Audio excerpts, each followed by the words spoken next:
Hello and welcome to the Today Show. I'm Al Roker, and today I'll be interviewing a man with an unbelievable story of survival. While sailing on his yacht, he fell overboard and swam to an island that he thought would save him, but instead it was the exact opposite. He got to experience hunting from the prey's point of view. Please welcome Mr. Sander Rainsford. Thanks, Al. I can honestly say I'm glad to be here. So, Mr. Rainsford, where exactly was this island that you were stranded on? I couldn't tell you its exact location, just that it was in the tropics. So the conditions weren't that bad? They were bearable, a little too hot for my liking, but what can you do? I'm guessing the temperature was the least of your worries. Oh, definitely. I wasn't at all worried about being comfortable. As soon as I found out what Stavros was talking about, my first priority was to find a way off the island, or at the very least stay alive. What was your reaction when he told you he hunts humans? It was a definite surprise. He didn't seem too hostile. In fact, he was pretty sophisticated. He had manners and intelligent and was a nice host. When he told me he had found a new animal to hunt, I was clueless. First thing I thought of was like genetically altered deer or something.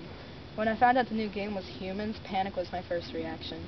None of the luxuries of the mansion mattered anymore. The only thing that mattered was my survival. I was terrified. What did you do?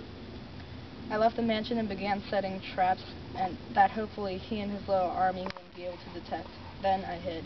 And did they find the traps? Nope. The traps got them. Stavros' shoulder was hurt pretty badly, but the hunt went on. They eventually found me again, and I managed to outrun them. By then it was nightfall, and they went back inside the mansion. What they didn't know was I did too. I went into Stavros' room to find him lying in the bed. He congratulated me on the traps and escaping. Was that the end of the hunting? He had said that it was the end of the game, but I still wanted revenge. He seemed thrilled that I was into it, and began to explain that one of us would be fed to the dogs and the other would sleep in the bed. That was when I took him down. He died in that very room, and I slept in that very bed. I felt no guilt, and it was the best sleep I'd ever had. Interesting. So how long were you on the island before your escape was arranged? It felt like forever. I think it was about a week and a half. That's how long it took me to convince all of Stavros' prisoners that I was on their side. Once they trusted me, escaping was relatively easy. We found a satellite phone and called the Coast Guard. They tracked our location and sent a rescue helicopter.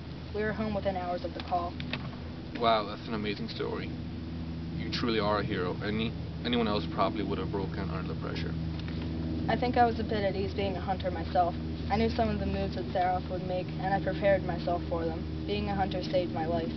Well, thank you very much for being here. Thank you for having me. We'll be right back.